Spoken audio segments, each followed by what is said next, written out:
Fala, meus detetives particulares, meu povo. Vamos lá. Vamos falar um pouquinho agora sobre direito penal. O detetive particular, assim como o vigilante, o próprio consultor, supervisor, seja de segurança pública, privada, as pessoas que trabalham diretamente ou indiretamente com as leis têm que conhecê-las. Aqui vocês não vão sair exímios conhecedores das leis, mas terão a noção básica para não fazerem coisas erradas por aí ou fora do contexto legal, tá? Vamos lá. Conceito: direito penal. Bom, no vídeo anterior nós vimos que direito é um conjunto de normas, regras que visa disciplinar a sociedade, que tem como objetivo limitar o que podemos e o que não podemos fazer dentro do âmbito social. E direito penal é a mesma coisa, só que penaliza quem sai do contexto da lei.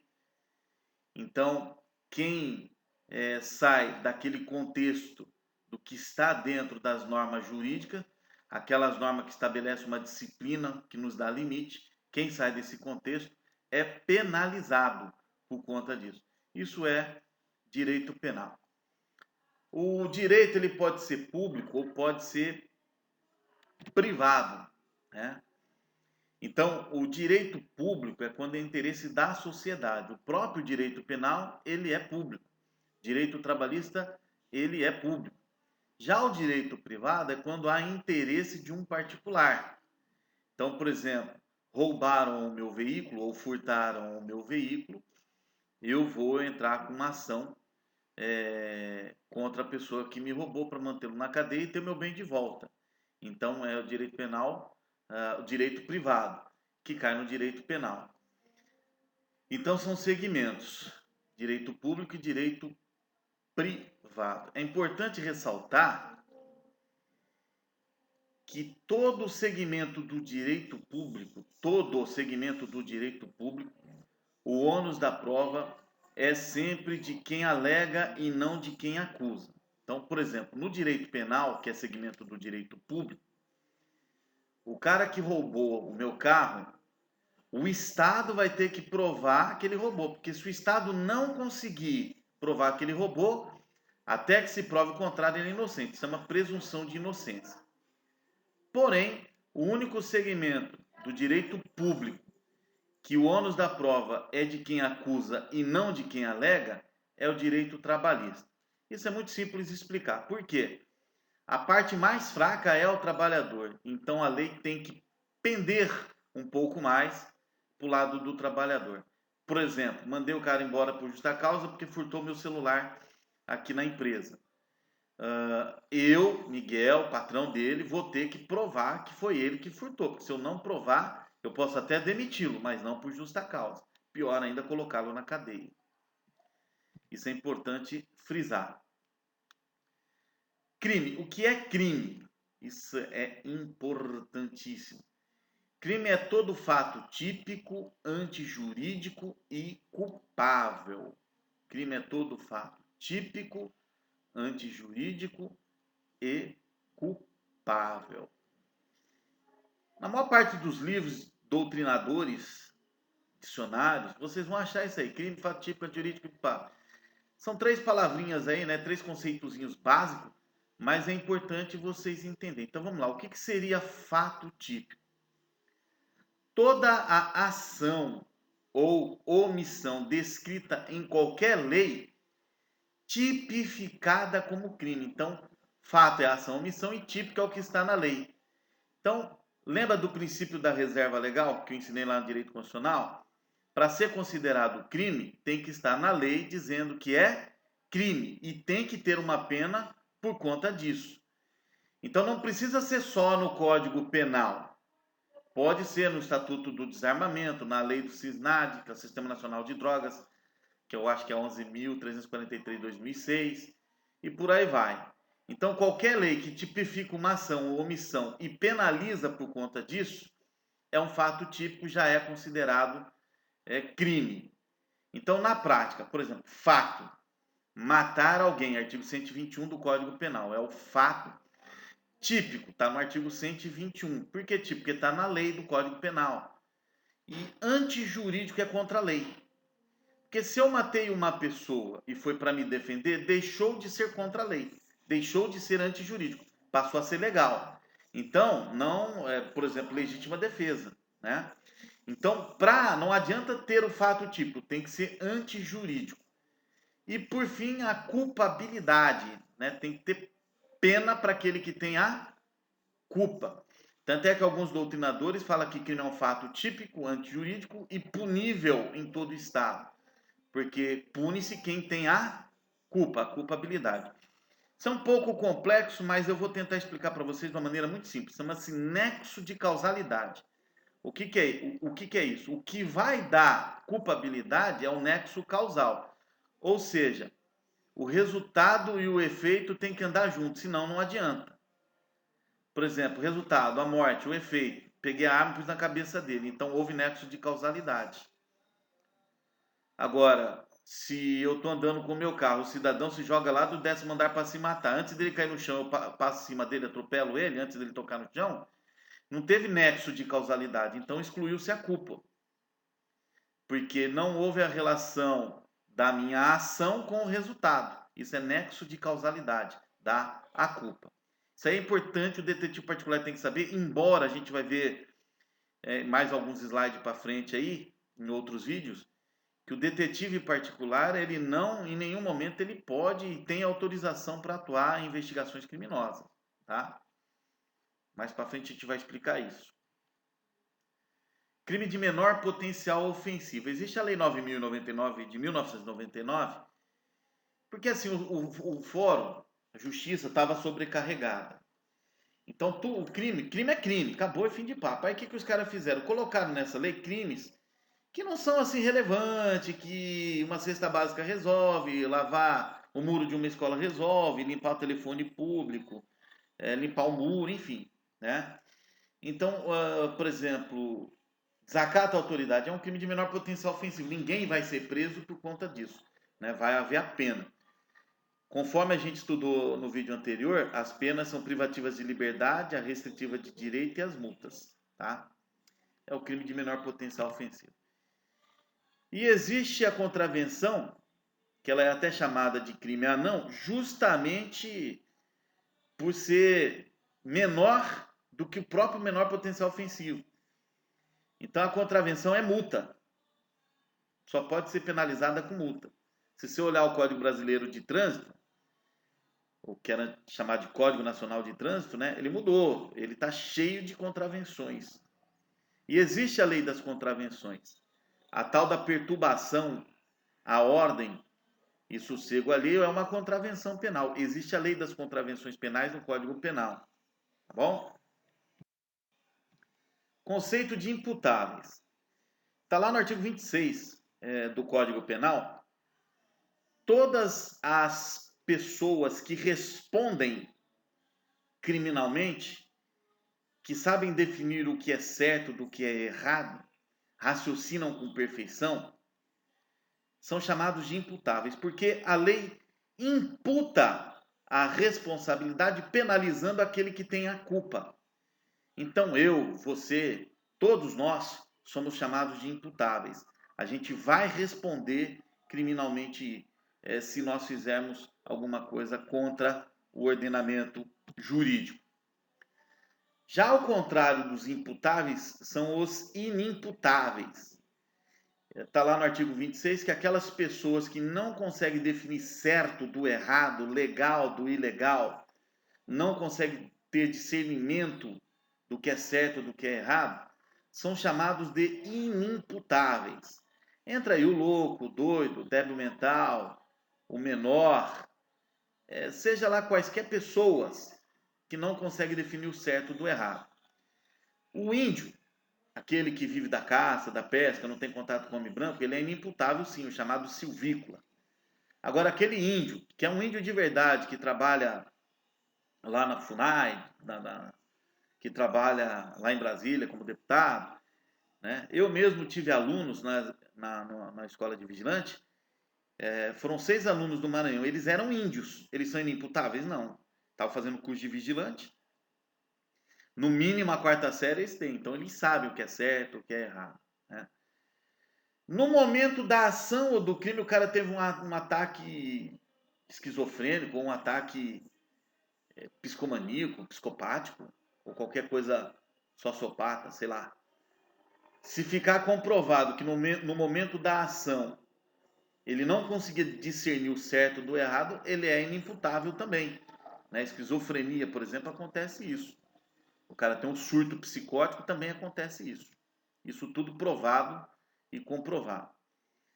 Agente ativo é o criminoso, é quem cometeu o crime. Então, quando vocês falar o agente, ele pode ser o ativo ou pode ser o passivo. O passivo é a vítima. Normalmente, aí os doutrinadores citam agente ativo, só fala agente, que é o criminoso. E o agente passivo, eles citam vítimas, né? Então, quem comete o crime é o agente ativo. Quem sofre o crime é o agente passivo. Vamos lá. Itercrimes. Itercrimes é uma palavra em latim, significa itinerário que o crime está percorrendo. Tá? Itinerário que o crime percorre, que é em latim. Isso é importante vocês saberem para não saírem cometendo besteira por aí, né? Então vamos lá. O intercrimes é uma reta, né? Eu coloquei nessas cores aí para vocês entenderem, onde o verde é a cogitação. O que eu quero dizer com isso? Cogitar é pensar, é preparar o crime. O segundo passo é o planejamento. Então você pensou, você preparou, você começa a planejar. Tá? Já quero ressaltar desde já que até o planejamento não é crime. O crime é só a execução. E grava isso, que se você entender, eu garanto que qualquer concurso público que cair perguntas relacionadas ao intercrimes, e sempre cai, e sempre cairá, você vai matar a pau. Porque a execução de um crime é o verbo do fato típico. Lembra que eu ensinei no slide anterior? Que fato típico é a ação ou omissão descrita na lei? Então, o verbo, o núcleo do fato típico, do verbo, ele é a execução. Vamos à prática para ficar mais claro. Por exemplo, matar alguém, homicídio, artigo 121, na qual o verbo é matar. Então, a execução do crime é matar. O verbo é matar. Outro exemplo.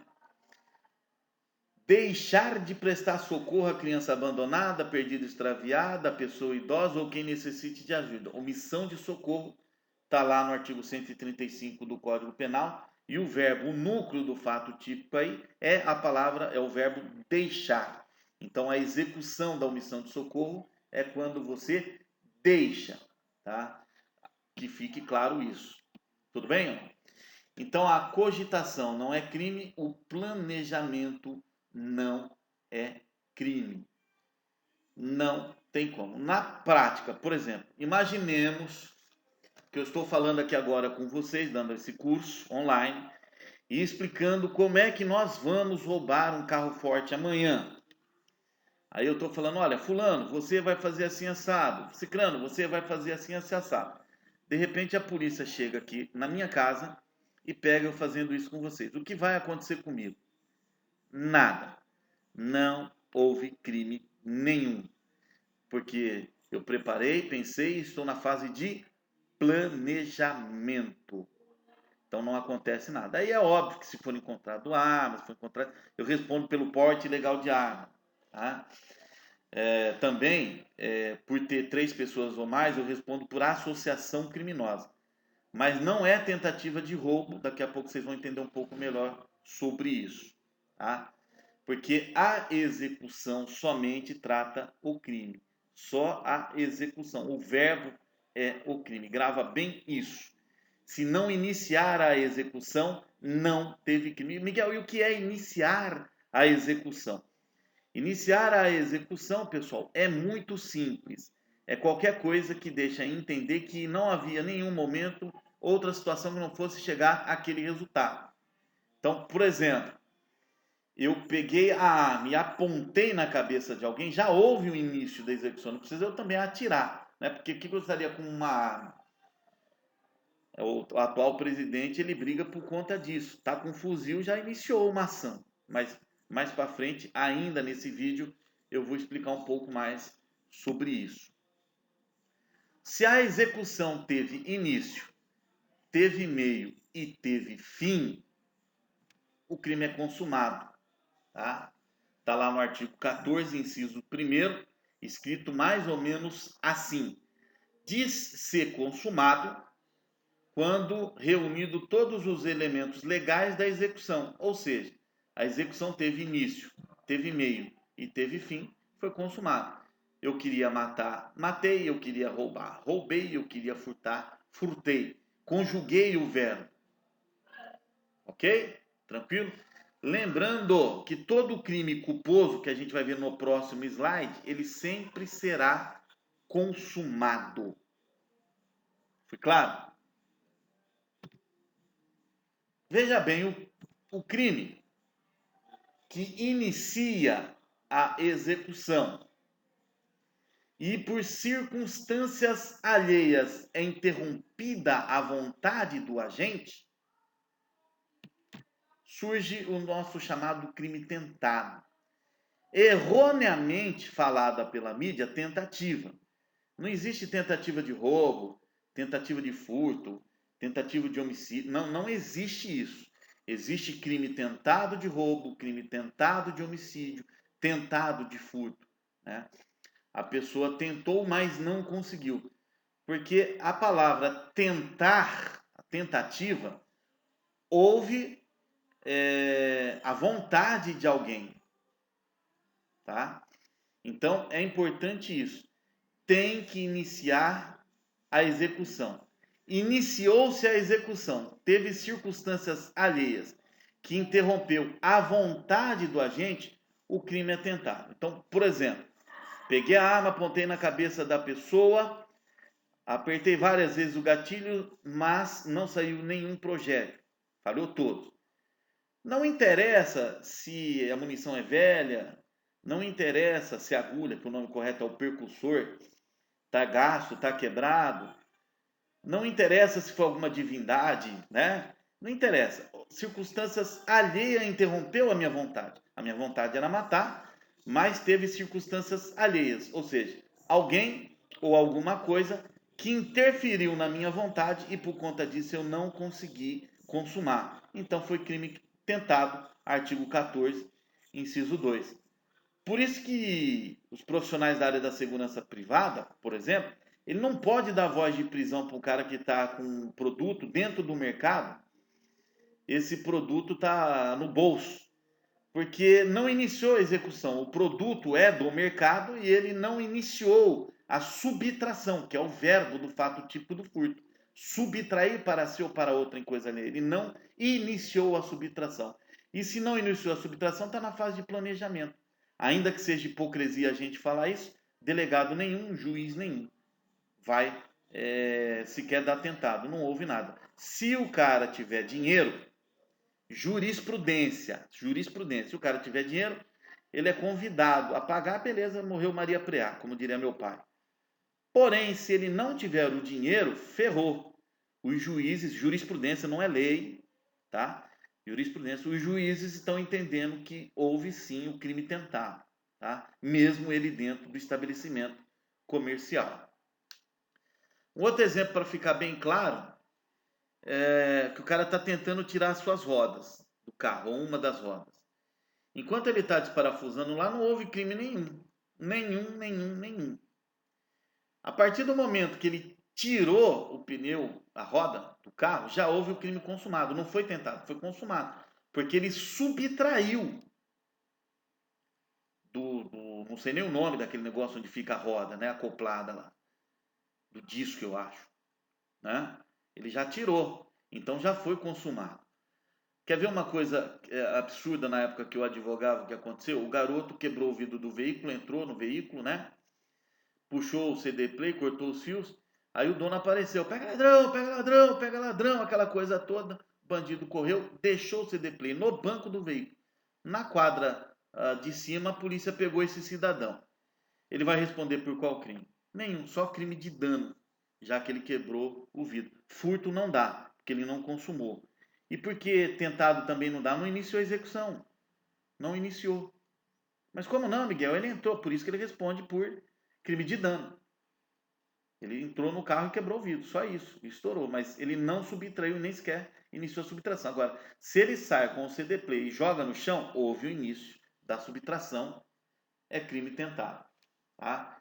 Eu espero que seja claro. Isso é um pouco confuso, mas se vocês souberem isso aí, exatamente essa essência que eu passei. Agora, para a gente finalizar essa parte, imagine a seguinte cena. É até legal você colocar nos comentários aí. Eu vou até fazer isso, né? Vou deixar para vocês a curiosidade. Eu pego a calibre 12, pampeio e coloco na cabeça do cidadão. Digo que ele vai morrer. Ele começa a chorar, entra em desespero, pede clemência para não morrer. Eu guardo a arma no bolso, uma 12 no bolso, no caso da história, a história é minha, ela pode. Eu ponho a calibre 12 no bolso e ele corre, né, em razão disso. Eu vou responder por qual crime?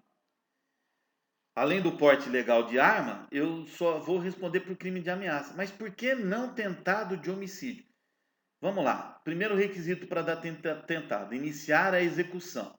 Está lá no artigo 14, inciso 2. Eu iniciei a execução? Iniciei. Segunda coisa: a minha vontade qual era? Matar o cara. Era com a calibre 12, pampeado, coloquei na cabeça, era matar. Teve alguém ou alguma coisa, ou seja, circunstância alheia? Não. Quem interrompeu a minha vontade foi eu mesmo, quando eu guardei a arma, desisti. Agora vamos supor que se a polícia chega naquele momento, teve circunstância alheia. Se o cara dá um golpe de arte marcial e tira a 12 da minha mão, teve circunstância alheia. Aí é crime tentado. Clareou? Crime doloso. O crime doloso, pessoal, é quando existe a intenção. Tem que tomar cuidado com isso aí, que existe o tal do dolo eventual. O dolo eventual é aquele cara que o cidadão não assumiu o risco, ele passa a ser culposo. Quando ele assume o risco, ele passa a ser doloso. Mas às vezes o cara não assumiu o risco, mas poderia ter evitado. Então, o que seria o dolo eventual? Por exemplo, o cara encheu a cara no bar, saiu para dirigir e matou a senhora de idade. É homicídio doloso. Ah, mas foi sem querer. Mas a partir do momento que ele assumiu o risco, passou a ser doloso. Agora, o culposo não se assume o risco. É sem querer, é sem vontade própria. Tá? Esse é o crime culposo. Entenderam o crime doloso? Dolo, dor. Dor na consciência, é feito de propósito. E o dolo eventual é quando o cidadão assume o risco. Porque o doloso, ele tem consequência, é responsabilidade. O cara faz porque quis, teve vontade. Mas quando não teve vontade, mas assumiu o risco, é dolo eventual, que é doloso também. O culposo pode acontecer por imprudência, negligência ou imperícia. Olha, dá uma olhada aí que eu vou falar para vocês. Quando o cara tem culpa porque é um moleque, ele faz ali, que é um molecão, é um menino, né? É um irresponsável, ele é imprudente. Por exemplo, o cara que brinca com a arma de fogo, a arma dispara, cai e dispara. É imprudência, é um moleque. Aí nós temos o burro, né? Que é negligência. É o relaxado, é o preguiçoso, é a falta de pensar, falta de raciocinar, é o troncha, é a negligência.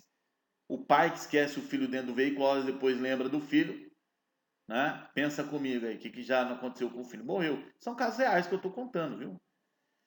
Ele responde criminalmente, não vai ser preso porque o juiz entende que a pena é o choque que o resto da vida e o trauma que ele vai ter, né? Mas é burro, né? Ele deixou de fazer alguma coisa. Isso é negligência. E aí nós temos o cabaço. O pessoal sempre dá risada. Que é a imperícia, a falta de prática, a falta de técnica, falta de experiência. O recém-formado, vigilante, pega a arma, vai passar para o companheiro. Na hora de tirar do coldre dele, ele esquece o dedo no gatilho, é imperícia. A imperícia quase sempre anda junto com a imprudência e com a negligência. Né? O médico recém-formado esqueceu o bisturi no paciente, em razão disso o paciente vai falecer pós-cirurgia. Houve a imperícia, só o perito médico tem condições de avaliar se houve a imperícia ou não. Só o perito tem capacidade técnica para isso. Em havendo a imperícia, normalmente vem negligência. Por exemplo, nesse caso do médico que esqueceu o bisturi, pô, precisa fazer faculdade de medicina para saber que não pode deixar o bisturi, então é burro, né? Que é negligência. E ele estava nervoso, sabendo que estava nervoso, mesmo assim continuou fazendo, sem assumir o risco. Imprudência. Então, quase sempre a imperícia, a negligência e a imprudência andam junto quando há imperícia. Mas imprudência é o moleque, a negligência é o burro e a imperícia é o cabaço. Melhorou agora? Não esqueçam nunca mais isso, viu? Concurso público isso aí, viu, gente? O homicídio privilegiado, tá? O homicídio privilegiado, o nome já diz. Né? Muita gente pensa assim, não responde. Responde sim, tá? Responde sim. O problema é que, como o nome diz, é privilegiado, a pena é diminuta, ela diminui um pouco. Por que que diminui, pessoal? Muito simples também. Muito simples mesmo. É só vocês pensarem comigo.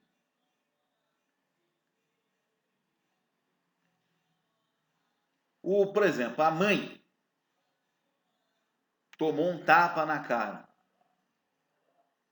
O filho pediu para o cidadão parar e deu o segundo tapa na cara dele e da mãe novamente. Ele pegou a arma, atirou. Homicídio. Mas é um homicídio privilegiado, tá? Ok ou não?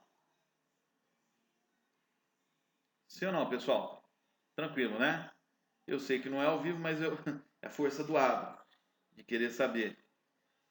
Aí nós temos o crime. Nossa, coloquei errado. Não é pré-ter doloso, não. É pré-ter doloso. Pré-ter doloso. Confere aí, porque é vídeo, eu não vou arrumar, não. Vai ficar assim mesmo. É pré-ter doloso, tá? Foi escrito de forma errada, tá? Então vamos lá. O crime pré-ter doloso, ele caracteriza quando o agente pratica uma conduta dolosa, menos grave, porém obtém um resultado danoso mais grave do que o pretendido, na forma culposa. Por exemplo, um sujeito ao praticar um roubo, porém por erro ao manusear a arma, acaba atirando, matando lá o cidadão, né? Nesse caso, o agente agiu com intenção de roubar, que é a conduta dolosa. E por imperícia e imprudência acabou matando a vítima, conduta culposa. Responde ele por ambos, né? Desde que caracterize pelo menos a culpa no resultado. O nexo de causalidade, lembra que eu falei para vocês? Entendemos ou não? Tá? É assim que funciona a coisa. Responde ele por ambos, pelos dois crimes. Tá?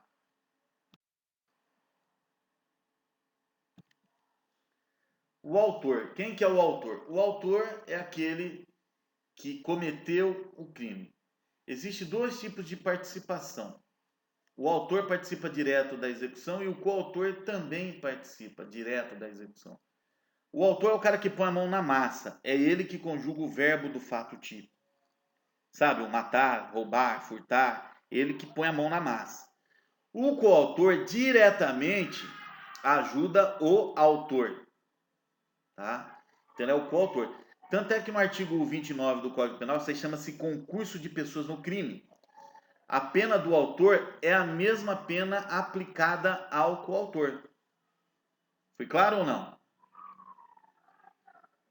Participação direta, né? Agora, existe a participação indireta, é chamado de partícipe.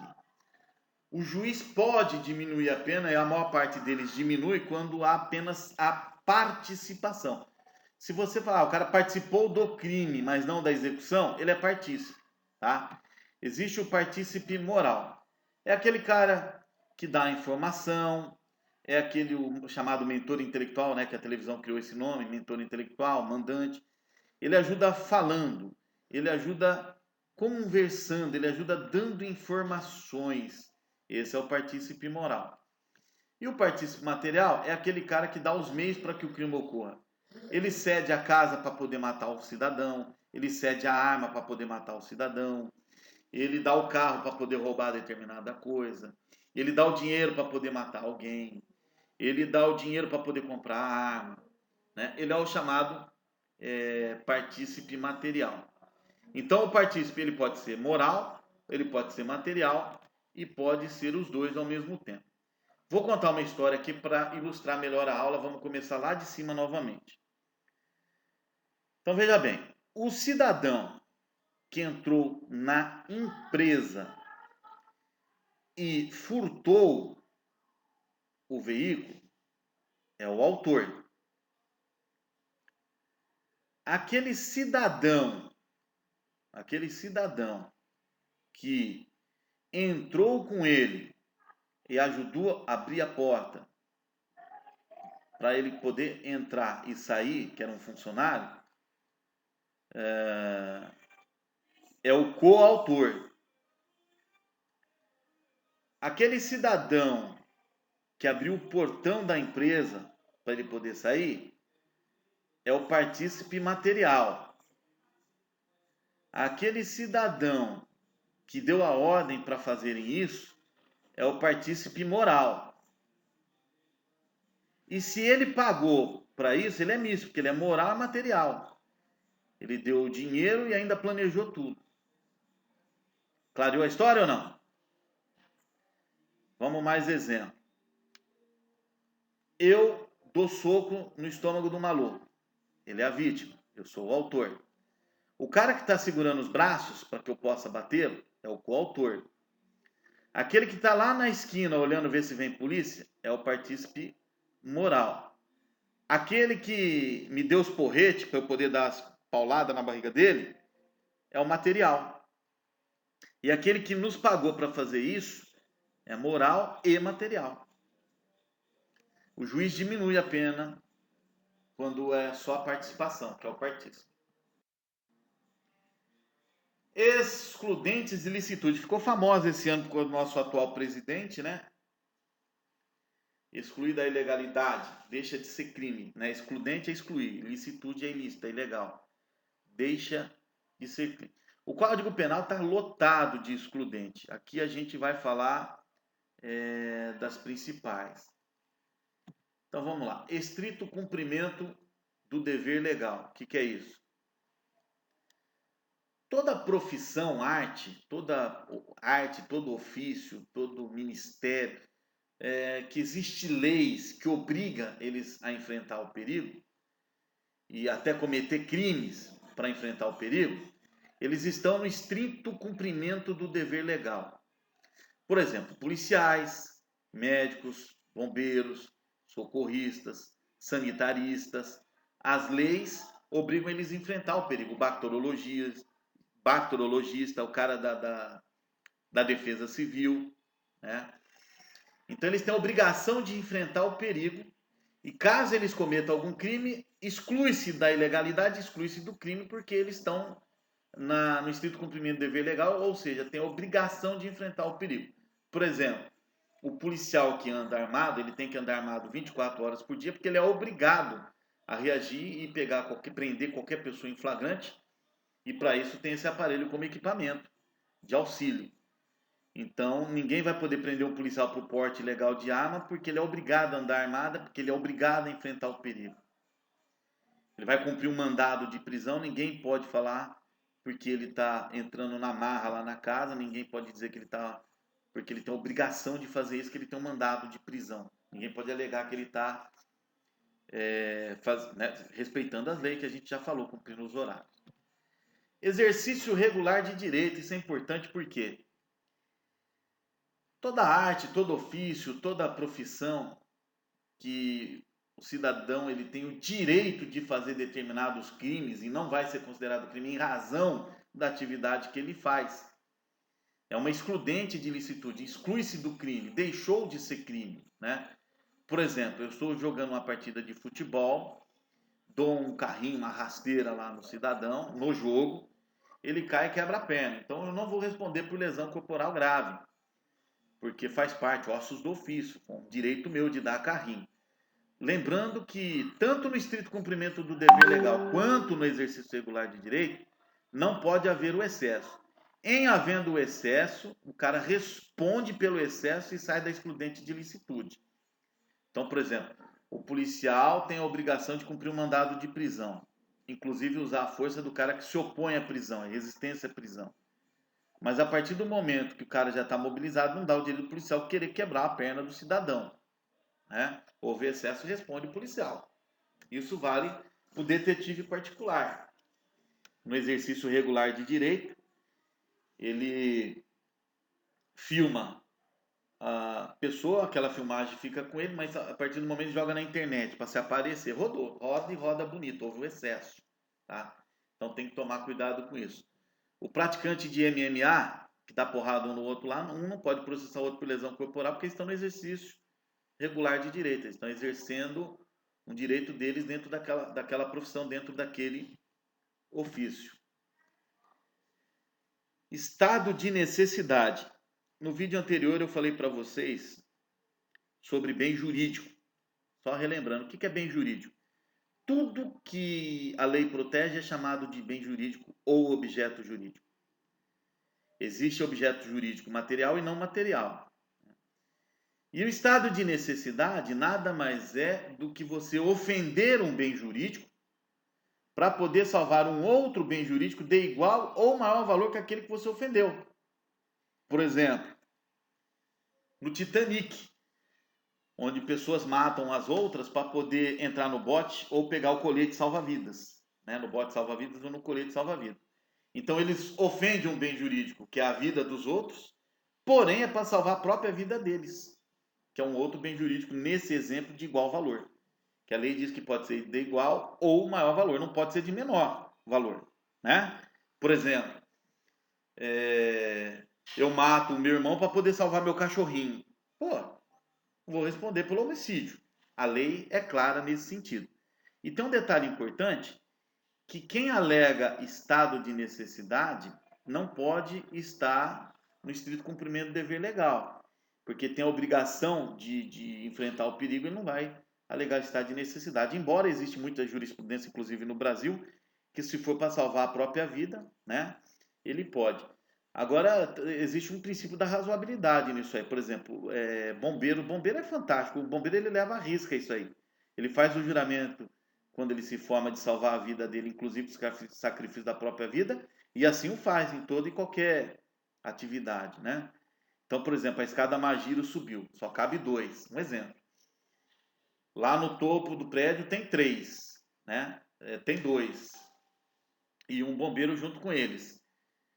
Subiu a escada Magiro, tem que descer os 2. Mas e se não der tempo de pegar o bombeiro? Rodou. Ele tem a obrigação de salvar as pessoas, se der tempo bem, se não der, amém. Né? Estado de necessidade é importante a gente ressaltar que contra animais não existe legítima defesa, é estado de necessidade. A onça me atacou no Pantanal, eu matei a onça, é estado de necessidade. Ofendi um bem jurídico, que é a vida da onça, porém fui para salvar um bem jurídico de maior valor, que é a minha vida, ou a minha integridade física. Isso é estado de necessidade. Agora nós temos que tomar muito cuidado com isso. Por quê? Imaginemos que eu esteja andando na praia, passeando feliz e alegre. Um cidadão manda o cão dele raivoso me atacar. Eu mato o cão antes dele me atacar. Não é estado de necessidade, é legítima defesa. Porque eu me defendi do cão. Perdão, eu me defendi do cidadão, não do cão. O cão foi um instrumento utilizado pelo cidadão que mandou o cão me atacar. Só isso. E por último, tudo isso que eu falei agora do excludente está no artigo 23, 24 e 25 do Código Penal, né? A legítima defesa, tá? Que é uma excludente de licitude. São 4 requisitos para se alegar legítima defesa. Primeiro, alegar a direito próprio ou de outrem. O que é isso? Eu posso me defender, eu posso defender terceiros. Está lá no artigo 25 do Código Penal.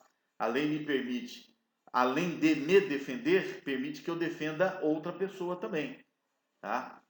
Segundo requisito da legítima defesa, repelir uma agressão injusta. Olha que interessante, né? Repelir a agressão injusta. A palavra repelir é na hora, bateu, levou. E aí não diz se a agressão é física ou verbal. Então pode ser física e pode ser verbal. Tanto faz. Repelir a agressão injusta a direito próprio ou de outrem em perigo atual ou iminente. Aí é uma briga danada, porque perigo atual está acontecendo, esse é fácil. O cara tá já batendo, tá me xingando, já tá atirando, já tá para cima, já tá acontecendo, a lei permite me defender. Ou antes que aconteça, ou seja, na iminência, tem que tomar cuidado que essa palavra iminência quebra, né? Iminência, assim, você tem que levar ao extremo. Inevitavelmente, não teria outro jeito.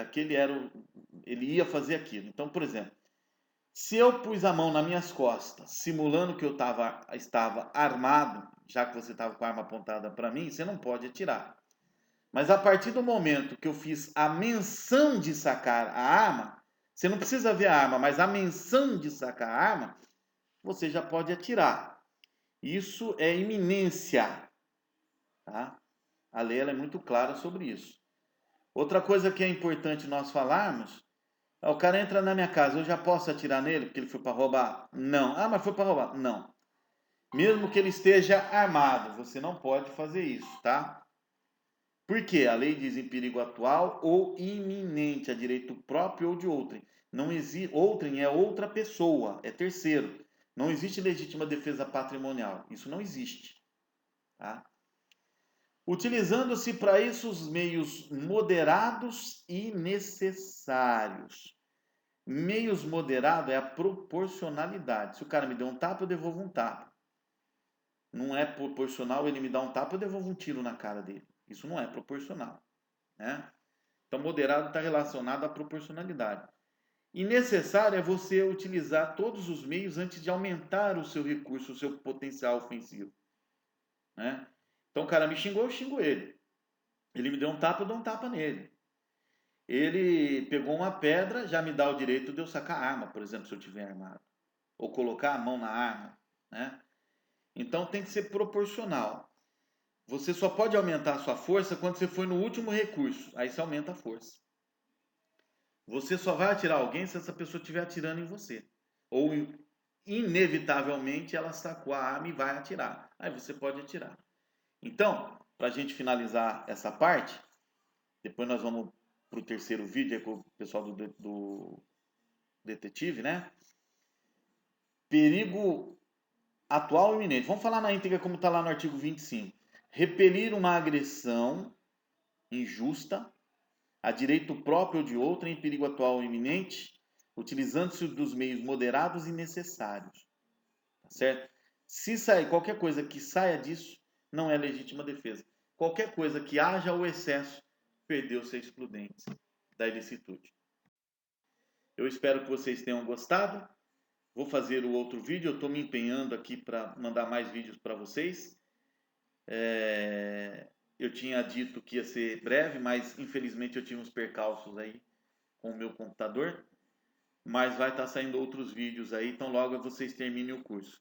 Mas terminar o curso com qualidade. Eu espero que vocês estejam gostando. Põem os comentários, falem lá no grupo, falem no Face, que isso aí dá um norte para mim, tá bom? Obrigado a todos.